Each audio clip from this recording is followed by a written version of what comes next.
Good morning, everybody. Steven Ressler here, Legend Product Manager. This morning, we have the privilege. Jake Anderley is going to present to you, and you see on the bottom of the screen there are a lot of silage. It says silage first, silage specific, dual purpose products, and then planting soybeans. Jake, along with the rest of our LSA crew, sit on our selection committee and help select the products that we put into the product guide. And silage is something that we've always had a focus on, but in probably the last 4 or 5 years, we've really tried to hone in on the silage world and try and secure some of the best products that we can throughout the industry and create what we think is one of the best lineups there are out there that enable, or put together silage first products that are um, what might be considered, kind of the old dual purpose, but really we kind of pick out for what, we think they have the best silage potential first. And then maybe, our very good grain option also.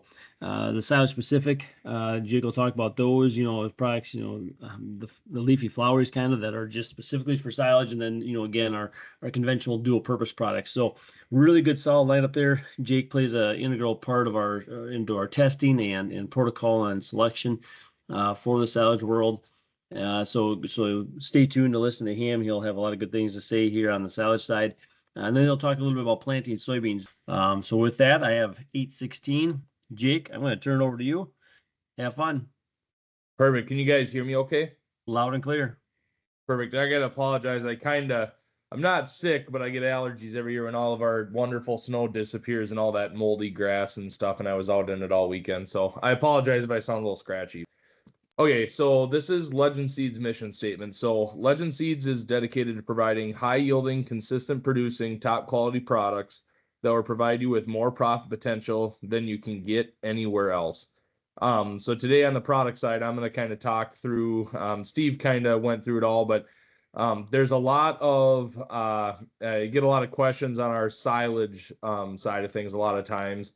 A lot of guys know the silage specifics, and we've kind of gone down a different road here the last 3 to 4 years of how we select silage. I'm just going to go through kind of how we select them, the different camps or the different buckets that the products get sorted into to kind of give our dealers and customers kind of more choice or more flexibility for what's out there. Okay, so this is kind of, if you guys are ever wondering what I'm doing throughout the year and what the agronomists are doing when they're not seeing dealers all in the country with customers, it's this kind of, I call it the Wheel of Fortune here.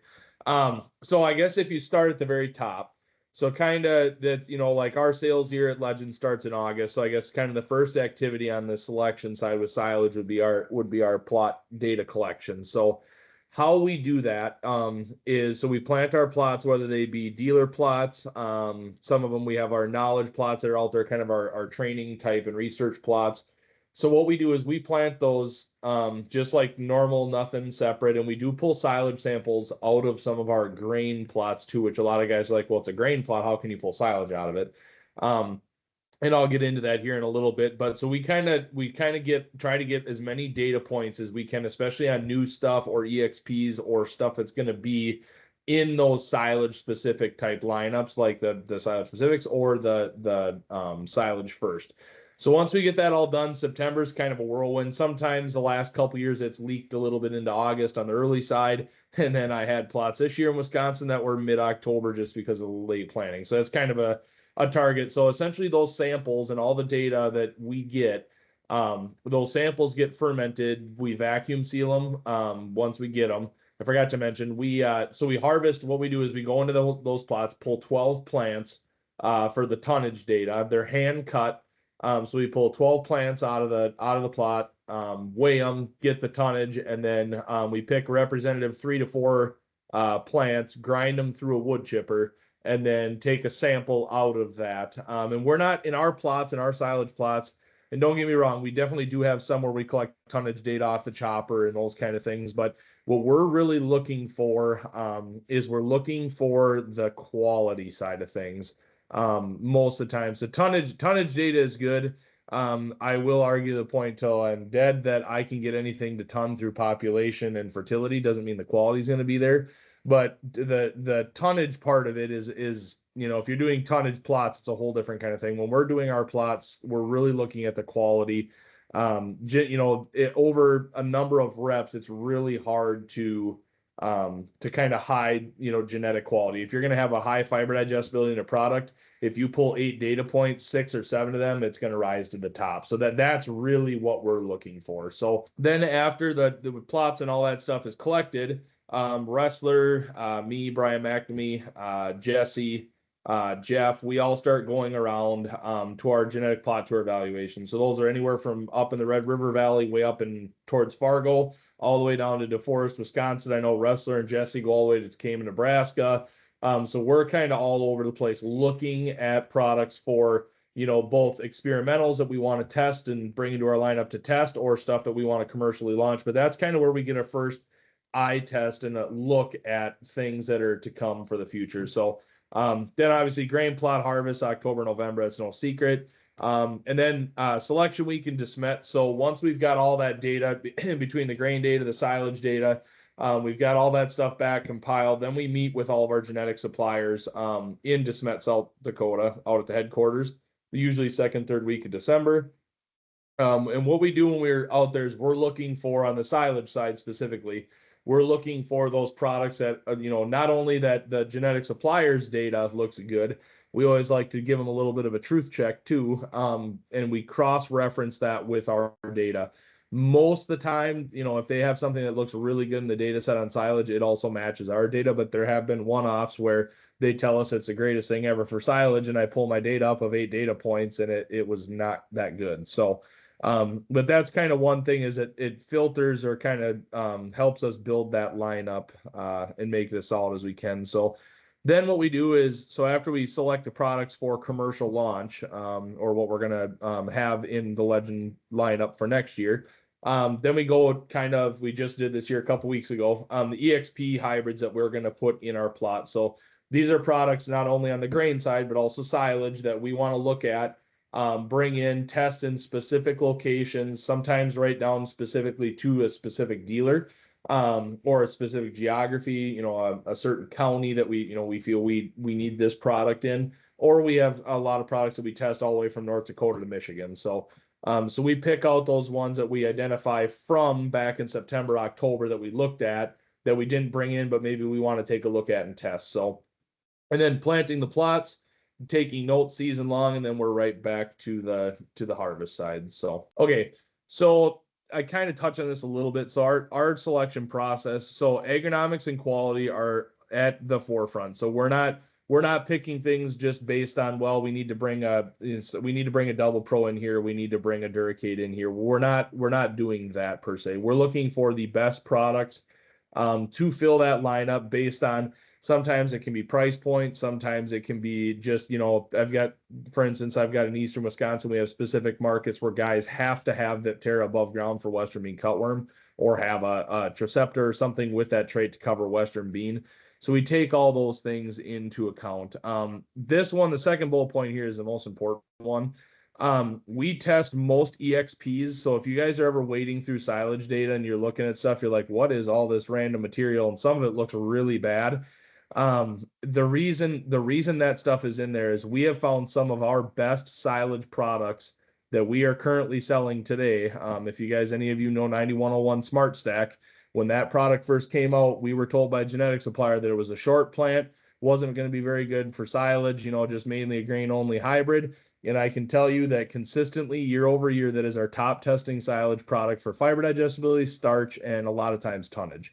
So a lot of times the genetic suppliers don't really, not saying they don't do their job, but they're focused on covering a large amount of acres, and in certain geographies, tonnage is all that matters. So if a product doesn't rise to the top in a tonnage trial, they automatically kick it out as not being silage.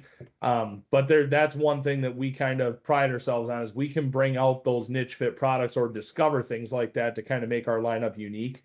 And I think that's one of our best strengths that we have. So, those types of products go into the silage first lineup, which is actually what I'm going to talk about next. So, and then the other thing, we're selecting products based on environment that the hybrid's adapted to.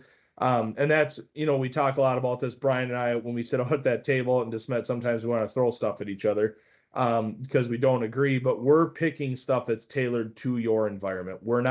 I'm not bringing out something in Wisconsin that we're trying to force sell into North Dakota just because, it's a product that works here. And so, yep, North Dakota can sell, 1,000 bags of it, or vice versa. It's not that kind of thing. We have products that are on the silage side that work extremely well out west that aren't very popular over to the east, and same thing could be said the other way. Okay, so and this is one thing I really want to stress. So not all silage needs on a farm are created equal. I am by no means a dairy nutritionist at all. I've been around it through having family members milk, and just been around it all through kind of college and now out in the industry, and on the selection side. But I can tell you that if I go to a feedlot in Nebraska, or if I go to a dairy in central Wisconsin, their ideas of silage are going to be so vastly different. You can't just shotgun approach yep, it's a good silage hybrid, so it'll work everywhere, for everybody. So just if you guys aren't familiar, I know some of the dealers that are on here are very well versed in this, some aren't. I just kind of want to cover this a little bit here. So the big thing is, influencing factors. So these are things as I'm out selling in the country, or if I'm with, out on dairies, this is the first thing I ask before I even ask, how they're, anything about their operation. This is the one thing, if you're selling them silage, that I really like to know. So if they're a limited acre base, almost every single time, if they are right down to the wire on how many acres they have per head of animals, they're only pretty much going to care about tonnage. And I've seen that both on the dairy side and also obviously on the beef side. Tonnage is a big deal, don't get me wrong, but on the dairy side, there's a lot of guys that will give up a ton to 2 ton to the acre to pick up a point to point and a half on fiber digestibility. So that's usually the first thing guys go to the high tonnages if they're limited acre base. If they're feeding a low percentage corn silage diet, so I would say if they're in that 50% or less corn silage diet, if they're mainly, especially on the dairy side, if we're heavy into forages like alfalfa, rye, those kind of things, they're really looking a lot of times for high starch content. So, and the reason being is they don't want to, granted, corn prices have not been the greatest here lately. It's not super expensive to add corn into a ration anymore, but it's still a cost. Those guys don't want to, and also sometimes those guys are also limited on acres. They want to get as much grain into that actual feed already as it is without having to buy it to put it in. And obviously you're going to have to supplement it no matter what, but the less you buy, the better. So, high percentage corn silage diet, I say this is probably where most dairies, at least in Wisconsin, kind of are trending towards, we've had so many years of kind of rough winter kill on alfalfa, and guys, acres are getting more competitive, dairies are getting larger. Over this way, there's a lot of high percentage corn silage diets. A lot of those guys are geared toward fiber digestibility. There's a couple different metrics guys look at. NDFD 30 is a very popular one. I would call it the not old school method, but that's kind of the number that everybody looks for. And then the UNDF 240 is kind of one that guys are going towards. And then TTNDFD would be another metric you're looking at. So, and then as you head out west, or if you're feeding dry cows, or even over here, dry cows, heifers, I get this question probably 50 times a year. Guys looking for a silage that doesn't put an ear on, or puts a little nub of an ear because they want low starch because they don't want their cattle getting too fat. And that's, so they're looking for a whole different kind of animal than somebody that's, on the straight dairy side, or finishing cattle on silage. And then, I just said, finishing steers, tonnage, and high starch is usually your 2 metrics you're looking at there. Okay, so these are kind of I was talking about those buckets or categories. So these are kind of the 3 categories that our silage products fall into. So the first one on the far left there is our silage first products. So this is something we rolled out here. If you guys or any of the dealers on here, or customers, if you guys have ever planted or used a 9308 Duracade, that is the product that kind of started all this, along with 9396 AA. We were sitting in the selection team, and we were selecting stuff based on silage, and we started seeing numbers on specific products jumping up where it was more, I would say, not that they were more than a dual purpose, but they were really pushing some high quality numbers. as well as the tonnage, the agronomics, it all check the boxes. And so we kind of wanted to start a selection process or a bucket to put those kind of products in, kind of like we do on the grain side with our cornerstone products. This would be kind of a cornerstone of a silage world, if you will.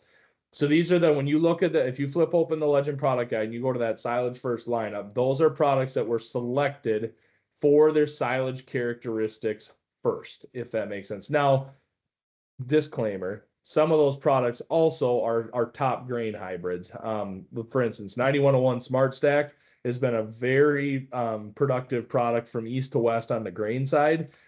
It just happens to have very high fiber digestibility number, very low UNDF 240s. The tonnage is there, and then because of the grain side, it's high starch. So don't think that because something's in silage first and then you flip back to the grain section, it's in there. It does not mean it's a slouch of a grain hybrid. 90% of the time, and this is not just a Legend thing, this is an industry thing. If you flip open anybody's product guide, a lot of times their highest yielding hybrids are going to be dual purpose hybrids. And it's just the bigger framier plants generally, are having the higher yields. Now, don't get me wrong, there's short statured plants that have high yield, but that's generally kind of the factor. And a lot of that goes into the starch content. A lot of guys don't talk about it, but 50 to 60% of your tonnage comes from the ear. So if you have a high grain yielding hybrid, usually it's going to float to the top in data sets. So that's kind of our silage first lineup. So those are dual purpose products. So we can combine them, we can chop them, high moisture corn, earlage, whatever you want to do with them. So you're not married to silage on them. They're more of a dual purpose style plant. Then we go into our leafy and leafy flowery hybrids. So these are silage specific. So these have the leafy gene to them. And I'll get into what that is here in a little bit. But they're mainly geared towards maximum tonnage and starch digestibility. It's kind of been the two claim to fames. As you move out west, the agronomics for silage, we get into those droughty areas, dropping pops extremely low. They have a huge benefit there. As we move back to the east, where I'm from, kind of that eastern Minnesota, western Wisconsin, there is still a market for leafies out there, but it's the market has kind of gone to silage first. So, but the leafy and leafy flowery hybrids have a huge footprint as you move west. So, and then we go into our dual purpose hybrids. So those are products, as you're flipping through the grain section, they'll have a little green DP logo, and it doesn't mean that, if they're not silage first, they're a bad product. And I'll explain why in a minute, but those are just products that we identified. They have above average characteristics for silage performance. So they have high tonnage, they'll have above average starch content, adequate fiber digestibility, those kind of things, where they just make a good silage. Because there are guys out there that, say they got 50 steers sitting in the yard, but they're going to plant 1,000 acres for grain and they just want to rip some acres off for silage. Those are the kind of products those guys generally start to lean to. And they're great products if you only need, to fill a one bag or something like that. So the silage first lineup. So this is a picture of that 9308 on the right there. This is down in Elkader, Iowa. It's right at home down there. So kind of our metrics or what we're looking for, the requirements to fit into this lineup. So like I said, selected on grain quality or silage quality over grain quality. So we're looking for NDFD 30 of 58 or higher. Now, every year is going to be different. This year, not only in our plots, but just talking to guys out in the country, fiber digestibilities with all that rain we had earlier in the year were generally lower. We lost a lot of nitrogen, plants were stressed, and then we baked at the end. A lot of heat, not a lot of rain. So generally, fiber digestibilities were a little bit lower. So 58 is kind of our benchmark of it's got to be able to hit a 58 fairly consistently. This year, that benchmark was more like 57, looking at stuff, but you got to take that kind of into account. But UNDF 240, so we're looking for 10 or below there, ideally 9.5, but sometimes you can get something with a higher NDFD 30, and the UNDF might tickle a little higher, but generally 10 or below is what guys are looking for. Starch content 35 or higher.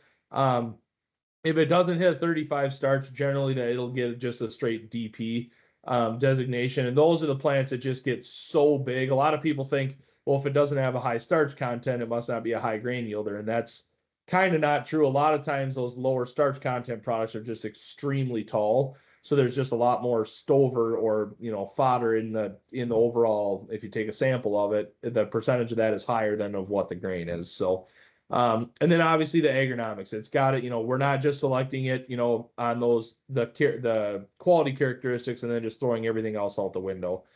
So it still has to have plant health, between northern corn leaf blight, gas as well, you name it on that side, tar spot. Root strength, especially as you move west, though that can be a big deal. We get into heavy wind events, green snap, those kind of things, ear heights, all that stuff. So, and these are always brought into the lineup. When we bring these out, you'll be able to find them in the silage first section of the product guide, as well as the grain product or the regular corn or grain side. So they will be listed in both sections, if that makes sense. Okay, so this is the leafy and the leafy flowery lineup. So these are, like I said, products that are intended for silage harvest only. If any of you guys ever had a customer try to combine these, or if you tried to do it yourself, you know that it's a very bad idea. It happens. Guys run out of room or whatever, and they got 8 acres left, and things happen. But these are intended for chopping use only. If you try to combine them, they're going to come in at about 38% moisture, 45-pound test weight. The yield is halfway decent, but they were never intended for grain dry down. They're intended for tonnage and starch digestibility. So these are selected out of breeding programs that are specifically targeting that high tonnage and that digestibility. The leafy flowery lineup, a quarter of those kernels have a different composition, so it's actually crossed with a flowery inbred. So we get a quarter of the kernels on that cob, or like a light test weight, kind of like almost like an opaque starch. So very light, very digestible, almost if you guys have ever fed cattle or ever done anything, on the feed side, 52-pound, 53-pound corn is a lot more digestible than 60-pound corn, unless you grind it into absolute powder. So that's kind of the whole concept behind that. So the straight leafy hybrids are going to have 10 to 14 leaves above the ear. So that's me on the right, a picture back when I was just a little baby agronomist when I first started at Legend. So that's actually that'd be the 40JS 5821 that's in the lineup today on the leafy flowery side. But that picture really dictates or shows that 10 to 14 leaves. These things get as big as you've ever seen corn get. But at the same time, they want room. So both the leafies and the leafy floweries, we want to have a 28 to 30,000 population at most. As you head west, that population might vary. You get out in the western Dakota, some of that might go down to 18 to 22,000, depending on your geography. So, but they do not want to be planted over 30,000. But that 10 to 14 leaves above the ear is very characteristic. If you look in that picture and you see kind of that wavy look where you get a few plants that are taller than other ones, that's just a characteristic of leafy genes. Nobody can really explain why that is or why it's in there, but any leafy traded plant will always have that characteristic across that field. So almost rogues, if you will. It's not refuge. It's not impurity in the seed. That's just generally what you're going to see. They'll have larger diameter stalks because of that full flex part. They want that room. But on the leafy hybrids, 100% of the kernels are a normal, I call it like a vitreous, like a hard starch. Now they won't get, like I said, they won't get there for grain, but they don't have the leafy component to them. So we do have LNG 9497 VIP 3110 in our lineup. That would be a leafy only hybrid that does not have the flowery grain component to it. So, and then the leafy floweries, pretty much the same story there. The only difference being that 25% of that kernels is that opaque starch. Here's just another picture of it here. One thing that I do want to point out, and this is important with the leafies for guys that are chasing fiber digestibility with the leafies, if you want maximum tonnage, and that's all you care about, you can drop that Kemper head as low as you want and go. But this is one thing that I see when I've been testing, when we've done silage testing, is a lot of the leafies, if you cut them at a normal cutting height, anywhere from that 12 to 14, 16 inches, you really get down there, the fiber digestibilities in the data will crash, or they just aren't as good as they should be, like it would be with a dual purpose. Now you look at this picture that says the less digestible fiber is in that, is way higher on a dual purpose. The difference is, though, what I've seen with leafies is the concentration of how much lignin is in that bottom part is way higher in a leafy than it is overall in that bigger section in the dual purpose, if that makes sense. So if you're really chasing fiber digestibility with leafies, you really have to up your cutting height. to get that 58, 59, 60 NDFT30. And it can be achieved. And a lot of guys don't like leaving that much stock out there, but that's, if you really want to get the fiber digestibility part of a leafy, that's kind of something that I've seen you have to do. Okay. So these are our dual purpose hybrids. So this is the picture here in my forearm and that ear is, so this is this is my perfect thing for that very bottom point there. The starch content is 50 to 60% of tonnage, comes from that ear. So this is a 111-day product. We're going to be bringing out brand new. It's called 9611, but it's going to fall into that dual purpose category. You look at the plant and you wouldn't necessarily think it's going to make the most, on the tonnage side, and then you rip open the husk and see that, and that's where it's coming from. So they're selected into the lineup as grain products first. So they got the adequate characteristics for silage, both quality and tonnage. And this is one myth, or thing that I hear a lot in the country. Guys that are grain guys that see a dual purpose logo in the book. And this is the one myth that I want to kind of debunk here. So a lot of guys say dual purpose hybrids don't work for grain production, or they hold more moisture. They're way wetter on the grain side. And there may be a case or two of that out there, but I want to tell you right now that and this is any company, if it's considered a dual purpose, it does not mean that it dries, 3 points. It's at 3 points wetter than a grain hybrid at the same maturity. That's not the case at all. It goes back to that characteristics of those metrics that I'm talking about. So, and I kind of explained that many products with the DP logo and that performance, I explained that already, but that's one thing I just want to let you guys know, that it's not, everybody's looking for that plant that's 5 feet tall that throws 280 bushel corn. And, while there is some short stuff coming and that kind of thing, you're still going to have plants that have height no matter what. It just kind of the way the industry has gone on the breeding side, especially with the high yields, we're pushing these hybrids as far as we can. You still got to have the leaf surface area and everything to get these things to yield. So, okay, so this is the last slide I think I have on this. So this is just showing a difference between a silage first product as the yellow arrow, and then just a straight dual purpose. A lot of you guys, I'm sure the dealers on this call know 9397 on the grain side. It's one of our top sellers on the grain production side. I mean, it's got very good top end yield, awesome on tar spot, leaf disease, checks every box you could want. And then 9595 up above there, the DVEZ. So if you look on the first set of circles there to the left, both of them have pretty good tonnage. With the trial last year, 9595 was 28.7 and 9397 was 29.5. So they're relatively close, 9397 had an edge. This is what separates the next two, is kind of the metrics that separate a silage first product from a dual purpose. So if you look at that fiber digestibility score so if you look at that average, so we had 8 replications at 51.13 NDFT30, and that NDFT30 is not great. If you're just, feeding dry cows, that kind of thing, or heifers, and you're just trying to essentially get filler or kind of get a base there, it's adequate. On the dairy side, does not make the best milk. And then that UNDF, you can see the UNDF 240 there to the right of it at 11.15. And then you go jump up to 95, 56.36. Like I said, everything this year, the fiber digestibilities were generally a little bit lower. And also, if you look, the harvest moistures were lower, which is kind of what dictated that, I guess.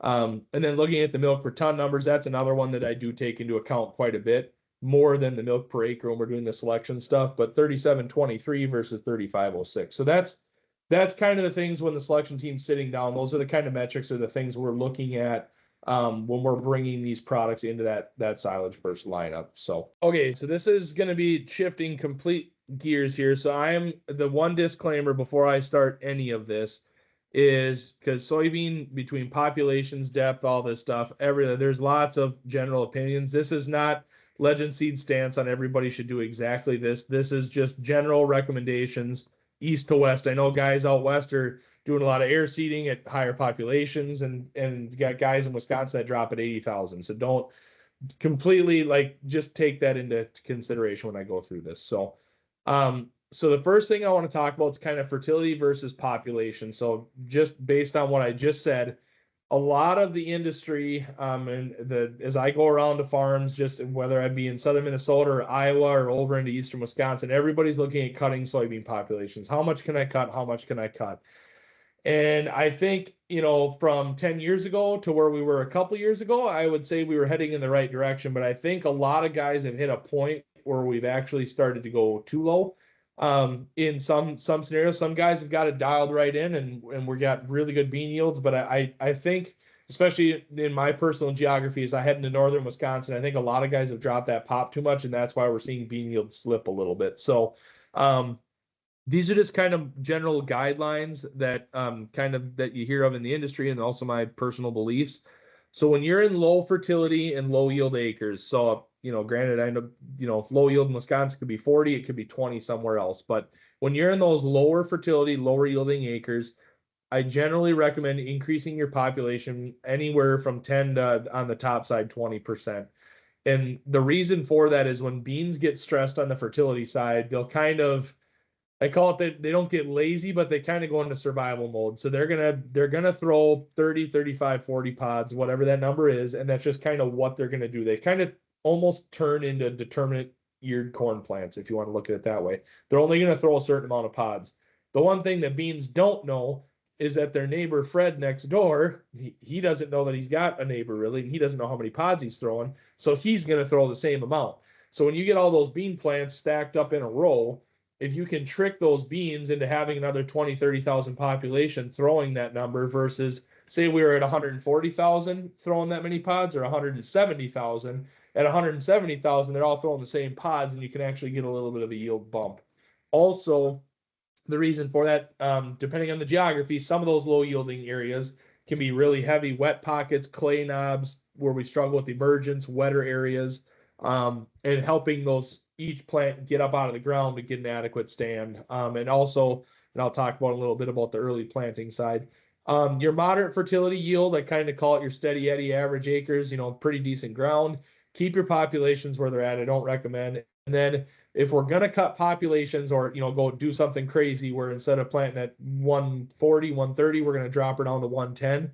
The areas to do that in is your high fertility, high kind of productive acres. So, and this is true also, like if you're variable rate planting, this is the same guidelines that anybody that's writing a variable rate prescription uses, kind of generally. The population ranges might vary depending on the environment. So the other thing it does help with too is, especially on the flip side in the drought areas, like if you get on light sandy ground, it seems completely backwards to do this. But if you increase your population, yes, there's that many more plants out there to essentially, take water and nutrients and those things, but it also helps increase your pod height up off the ground. So that's kind of one thing just to keep into consideration too, that you can actually get everything that's out there.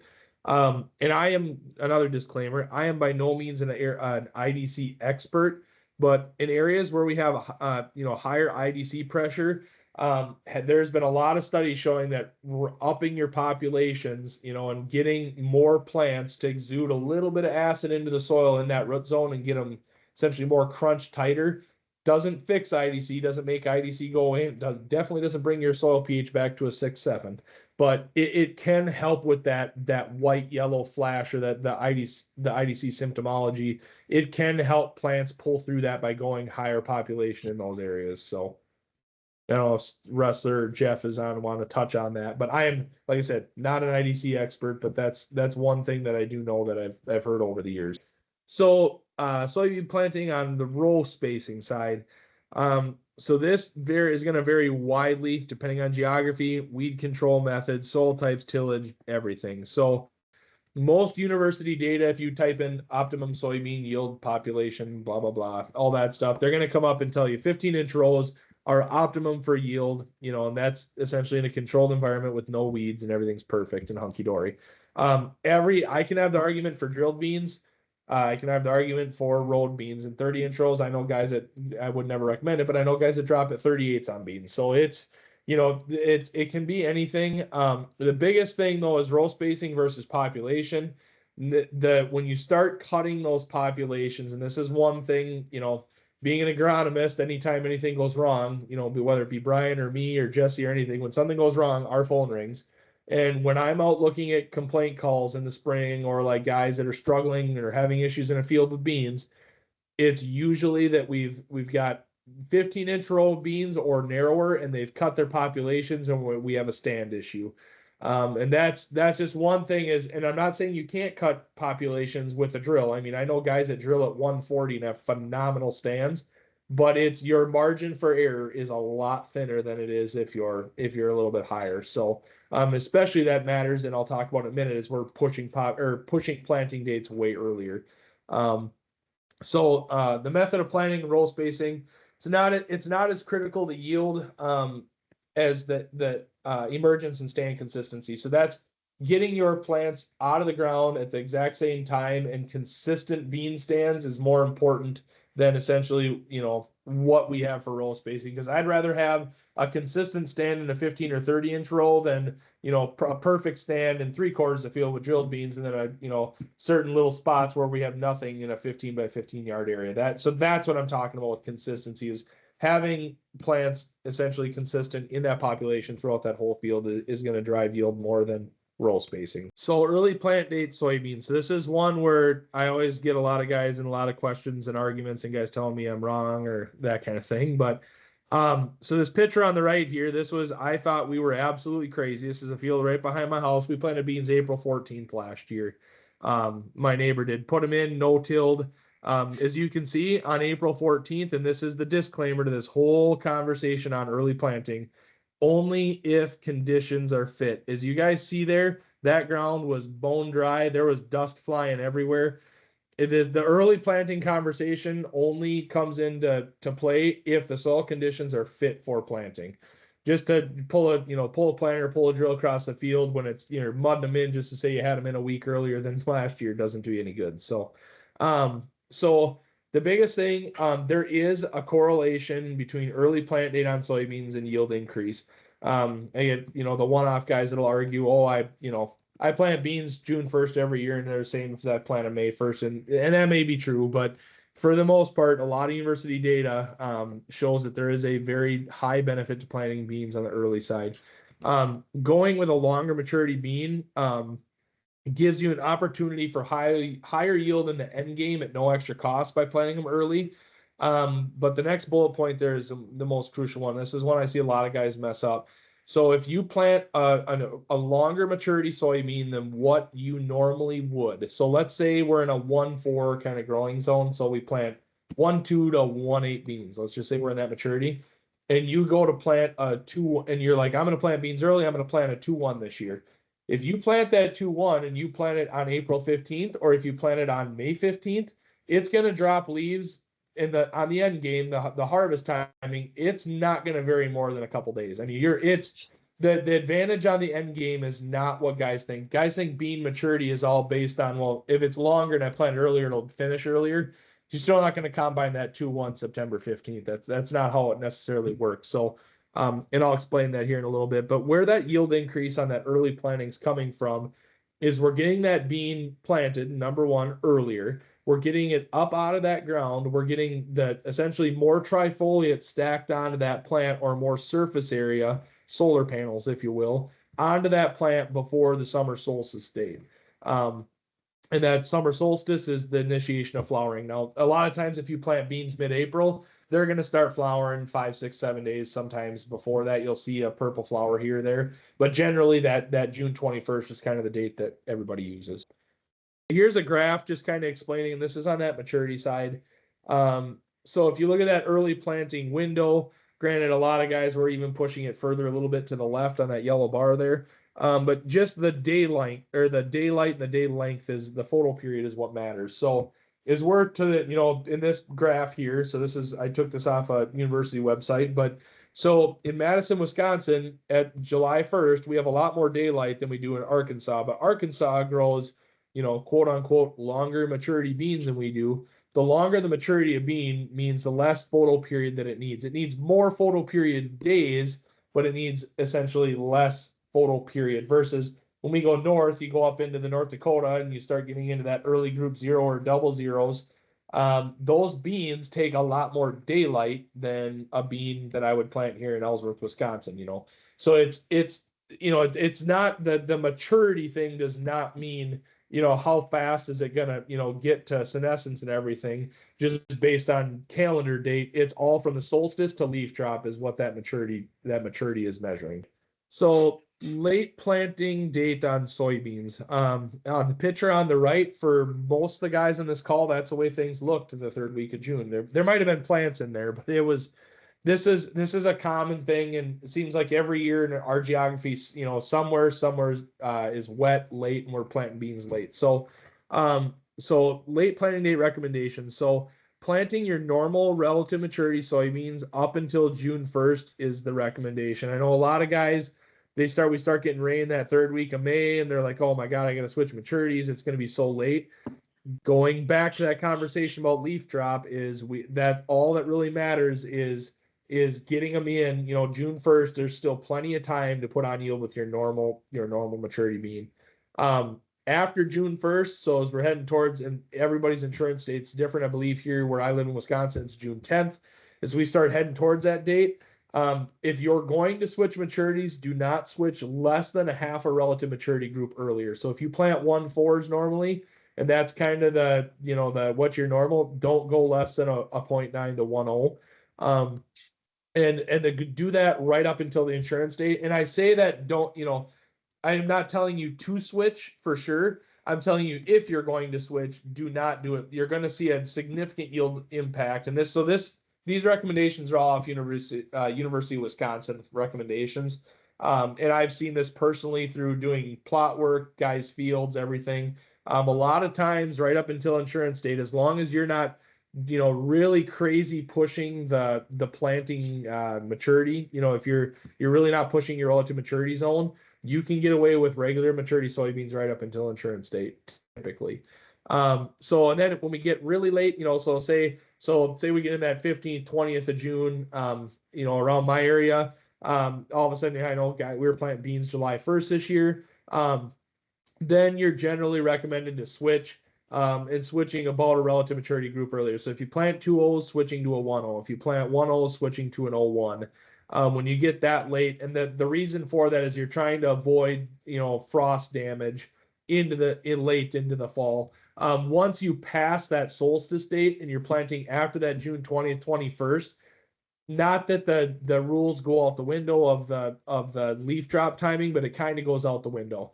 So the reason for that is those beans, they're against the wall. When you plant them and they come up out of the ground, those leaves are sensing that photo period every day. So if they're planted on June 21st and they come up out of the ground, they're hardwired to have a period of long days getting longer and then getting shorter. When they just instantly start getting shorter, the first thing they're going to do is they're going to be like, I need to reproduce. Any plant, whether it be corn, beans, oak trees, whatever, they're all going to want to reproduce. That's their main goal in life. So the first thing it's going to do is that first node, as soon as it tries to kick a trifoliate, it's going to start flowering. And once a bean plant starts flowering, granted, they're going to keep stacking on nodes, but it's not nearly as fast as they will from that, in that early June time frame. Once we've switched that valve over, they're stressed and they're putting everything into reproduction. That's where we get really short beans, potted low to the ground, big yield hits. And that's why even like say in that June 1st time frame, if I'm planting a 1.4, I don't want to switch to an 0.2 because that bean is going to feel the same thing. It's not getting nearly enough daylight for what it's normally adapted to. So it's not going through its processes the right way. So then this is a bottom thing here. I get a lot of guys. I don't know if anybody from central Wisconsin's on this call or not, but I think I know most dealers that would be on this call from that area, but not going to pick on you guys. But I get a lot of guys that tell me every year, I plant an 06 or an 07 bean and I plant it July 1st or I plant it May 1st. I'm going to get the same yield. It doesn't matter what the planting date is. If you're planting your relative maturity bean, whatever you normally do, and you're planting it super late, and you're getting the same yields you would have if you're planting a May 10th. Generally, that means the bean you're planting is too early for your area. So that's you're being capped by your day length or your photo period rather than your actual fertility and stuff in your soil. So I see a lot of guys when you get in that. For me, the Highway 10 to Highway 29 corridor, we get a lot of guys that plant 07s, 08s, and Granted, they work and we get adequate yields, but by photo period, we should be planting 1.2s, 1.4s, 1.6s.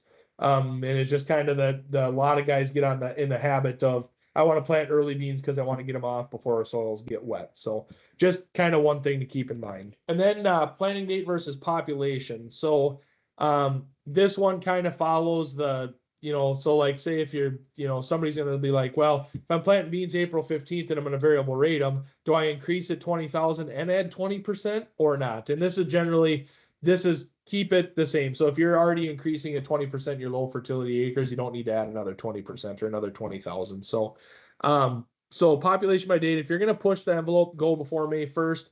And this I could have said April 25th because it seems like our seasons are shifting earlier.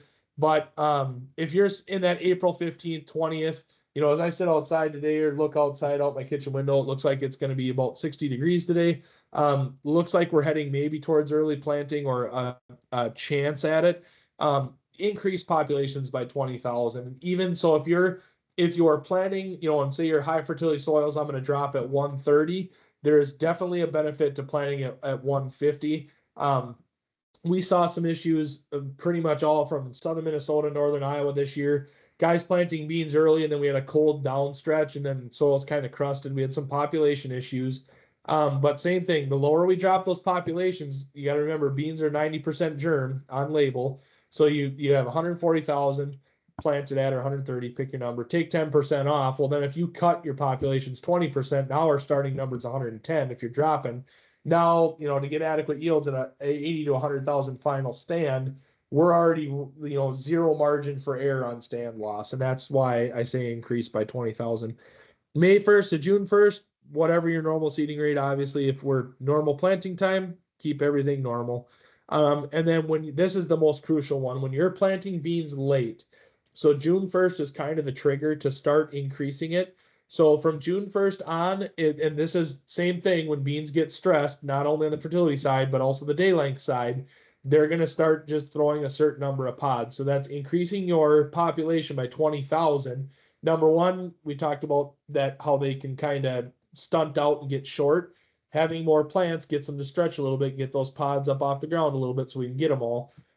But then simply when we get, say, June 20th, June 25th, July 1st, and we're really planting late, same thing. Those beans are only going to throw 20, 25 pods at the most. So the more beans that we can have out there throwing that many pods, the better our chances are of having a yield increase. And we see this all the time with double crop beans down in that southern Minnesota area. Some of those guys will drop at the regular 140, but the guys that are really getting good double crops are, that 180, 190 range, really getting that population up there. So this is one thing this is a really cool chart. So this is out of University of Wisconsin. So what they did is they took, so each shape and color, so like if you have a green square or you have a yellow diamond, and so as you go across there, that each one is a same. So all the green squares is the same variety just by planting date, and their yield potential at a bunch of different. So they had Spooner, Hancock, they had Chippewa Falls, Arlington, all of the normal university test sites were in there on the Wisconsin side. And not showcasing the towns or locations or anything, but this is just purely maturity by date. And I hid all the maturity things. It's variety specific kind of. So when you look at that, and I talked about that June 1st time frame, if you look at June 1 and you look at the relative yield column on the left, so 1.0 would be 100%. That's why there's nothing above that, nothing yielded 110% of what it did.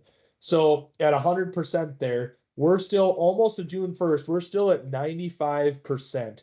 So, and I'll give you a little key. The green varieties are a later maturity bean than the yellow varieties.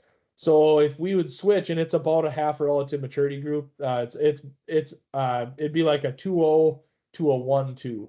So and there's an average of a bunch of different soybean maturities and hybrids. So it's we're taking a bunch of 2.0s versus a bunch of 1.2s.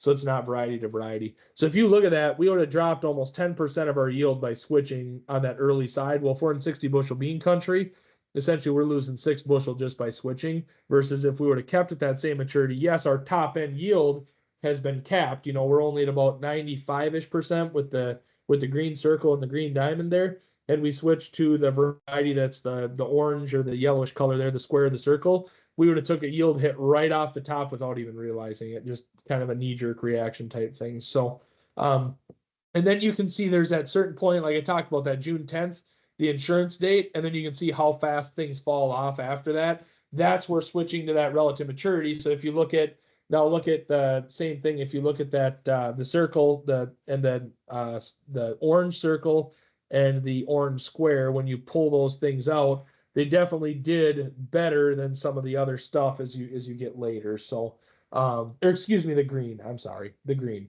So that's why, switching earlier in maturity is not always the best idea, especially if you're planting, right around that June 1st time frame. And this is a question I get a lot. So a lot of guys are battling, over the last couple of years, we've had early planting where we've had good conditions, but we haven't been able to essentially plant corn because their soil temps have not been warm enough. So this graph just shows across all those varieties I just talked about that were on that slide, how much we're losing per week by planting. So if you look at it, so April 1st is the benchmark. So days after April 1st. So 10, 25, 40, 55, 70 as you go into calendar date. So what they did is they took an average of all the plots, all the locations of these varieties and their plant dates, and then where they planted them different, and then charted it all out. So on average, some varieties are different than others. There's that one on the top left where every week after April 1st, we were losing essentially 2.8 bushels a week. So, not telling you that you're going to, by planting April 1st versus May 1st, we're going to gain another 10 bushels of beans. But it's, it can be that drastic. But this is just generally, if you look, it's about a 2 bushel a week on average if you averaged them all out. So, guys are like, man, it's May 1st. If I, should I be planting corn or beans? Which one should I put in the ground first? This is kind of a nice little data set or something to kind of think about and keep in the back of your brain. Is getting my corn in the ground more beneficial, or am I better off gaining that extra 2 bushels of beans? And that's kind of, something that each guy's got to weigh out on their own. So depth considerations, I kind of, just for sake of time and stuff, I'll kind of sum this one up. It really is going to depend east to west versus the Dakotas, Minnesota, Wisconsin, Michigan. Everybody's going to be different. The biggest thing that I cannot stress enough is consistency of depth, whether that be speed of what we're driving that planter at, soil planting conditions, moisture levels in the soil. Ideal depth, depending on where you're at, generally is going to be 1 inch to 1.5 inches in most soils and situations. In dry conditions, and I know a lot of guys out west also will be this way too, always plant into moisture with soybeans. We had conditions last year where guys planted soybeans in Wisconsin, or not this last year, but 2 years ago. We planted into dry soils. Guys planted their normal 1 to 1.5 inches, and the beans didn't come up for 6 weeks because the ground was powder. And that's where, sometimes that moisture level can be at 2 and 2.25 inches. And, if it's the difference between planting or not planting your crop, the beans, if you plant them and if say you have to go super deep, upping your population. This is another one where you can up your population to ensure that they're going to get up. But beans planted at 2 inches generally will come out of the ground. This takes them a lot longer. There's more risk for crusting, that kind of thing. I wouldn't recommend planting at 2 inches all the time, but it can work when we get those dry soils, planting them into moisture so that bean makes sure it can get up and out of the ground. So then on the late planting side, or excuse me, early planting, so 1.5 inches is the reason I target that on the early planting side. Your soil temperature is going to be more consistent than it is at 1/2 inch or 1 inch. The other thing is a lot of times when we're pounding beans in mid-April, generally we don't want them to come out in 4 days. A lot of times we're planting and those beans could see 3, 4, 5 frosts over the top of them before they come out. So putting them in 1.5 inches, consistent temperature is always better than warmer temperature because warmer temperature turns to colder temperature way faster. If you take a soil probe and you put one into the ground at 1/2 inch and you put one in 1.5 inches, and then watch the difference between the two from day to night. Granted, yes, they're both going to drop and they're both going to raise, but the huge swings are going to be the 1/2 inch rather than 1.5 inches. So, and then late planting, the biggest thing is a lot of guys think when they get late, I got to plant them shallow so they get up out of the ground because I got to save days. And a lot of times, we're planting late, we can have 90-degree heat. And that's, you're more prone to essentially having them, dry out in the soil or planting them too shallow. And then we get 3, 4, 5 days of hot weather. We get that root system shallows up and it turns into a bad day. Okay, so just soybean seed treatment return on investment. I won't talk about this too much because I know Steve Ressler did the last tech talk on seed treatments.